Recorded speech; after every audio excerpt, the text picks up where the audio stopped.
Hey, dynamic duo friends. It's that time. Queens has come to an end, and I think I'm finally ready to talk about it without breaking down. I'm just kidding. I never cried, but we just finished bowling Queens this week. Krista did her update video, and I figured that I would do mine. I definitely needed some time to process just because I was so close to the cut, and being as close as I was really upset after and kind of went into like, I don't want to talk about it. People saying like, you bowled great all week, and I'm like, no, I didn't. I suck. So I think I'm finally at a point where I'm good to talk about it. I had the most amazing week. I mean, I had my brother and my sister-in-law come in from Arizona to ball rep me and be my support squad all week. I even had my pro shop guy drill me a ball the morning of my first qualifying. So that was Thursday morning at 9:30. We were in the shop drilling the new 900 Global Eternity. That ball's amazing. You guys have seen me post on social media. There's no better ball than that right now. But anyways, so the week was great no matter what.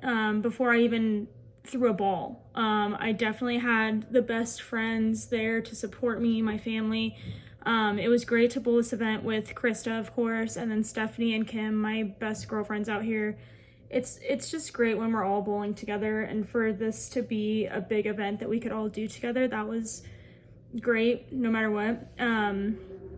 So practice session was rough. I kind of went at it on my own. My brother wasn't here yet. I did not have that new Eternity in my bag yet, and practice, I was all over the place, to be honest. I wanted to try everything. I tried everywhere, and I honestly wasn't really comfortable after practice session. Like, I had no idea what I was going to do the next day, no idea what ball I was going to start with. I was completely lost. The next day, my brother told me that I needed to drill that Eternity, so that was honestly the best thing that I could have done. My first day of qualifying, I bowled on burn. So I went burn, fresh, fresh. The burn, everyone definitely had a better look on the burn. And when I say everyone, I mean majority of the field. Fresh was really, really hard. I think I was fortunate to start on the burn because I came out of the gate the first game of qualifying with 240. That really boosted my confidence, relaxed my nerves, and kind of just told me that it's okay. Like, I'm here. I deserve to be here, because I was having a breakdown the week before thinking, oh, I'm not good enough. I shouldn't be bowling this, yada, yada, all the things. So to shoot 240 game one, that was a big confidence booster for me. I kind of just grinded out the rest of that day with 2-0, 2-0, 2-0. Ended up being in 16th after the first day. So that was a super, super confidence booster as well. I knew that the fresh was going to be hard just because Krista had bowled on fresh and it looked awful, and Kim bowled on fresh and the scores were so low. It was crazy. I was mentally preparing for the next day that I was going to go under for 5. And I know that's bad, and people were like, no, you shouldn't have thought that. But I just wanted to prepare myself to not be upset and to do the best that I could and just stay as close to even as possible. My goal was to, if I go 60 down for the set, I'll be at even, and I would be happy with that. That did not happen. Fresh was a big struggle for me day 2. The cut and short of it is I was playing the wrong part of the lane for the entire day. So I ended up going 130 down on my first day of fresh. So I ended the day like minus 70, 72. At the end of day 2, starting day 3, I was 10 pins out of the cut.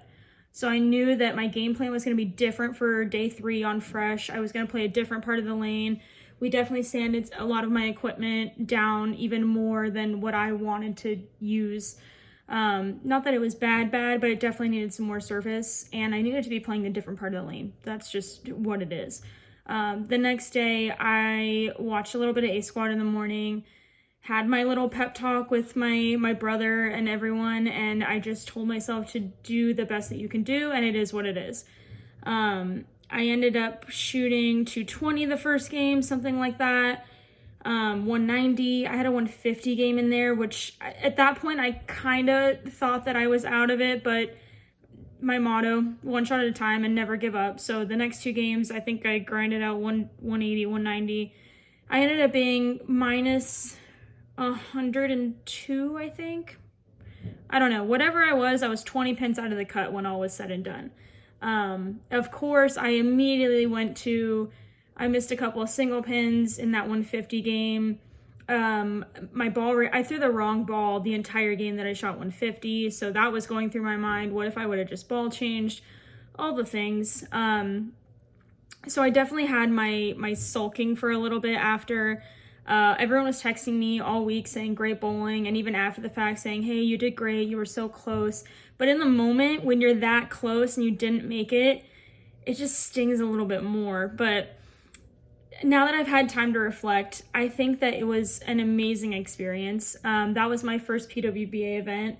And I think it's kind of intimidating that it's a major and everyone's out there, and you hear everybody talking about how, how different it is to bowl a PWBA event, which to me, it really wasn't that different. So if anyone's nervous about bowling a PWBA event, just do it. It's not that nerve-wracking that people say. So I think overall, I'm happy with my performance. I never gave up. Definitely tried my hardest every single shot. I threw the eternity for most of the set. Definitely threw my other new balls that I had just gotten drilled. The phase 2, that's an OG. That ball is amazing. The IQ Ruby, that ball is amazing too. It didn't really work for this pattern because they were definitely long, super flat. It was kind of like a Masters pattern, slightly tweaked a little bit, but it was essentially the Masters pattern. So now I'm accepting of what happened. It is what it is. Super excited to go bowl nationals next weekend. Again, with Krista, of course. I always love bowling with her. No matter what tournament we're bowling, if I'm bowling with her, I'm going to have a great time regardless. So excited to bowl nationals this week. I'm really hoping that the pattern will just be easy compared to the pattern that we just bowled on. I know it's going to be a little bit hard. Looking forward to Bowlers Journal squads and bowling that BTM tournament. And yeah, I think the goal is just to keep pushing forward. This Queens experience definitely showed, I think, all of us girls that we're good enough and capable. So we're just going to keep bowling. Stay tuned for the Nationals vlog.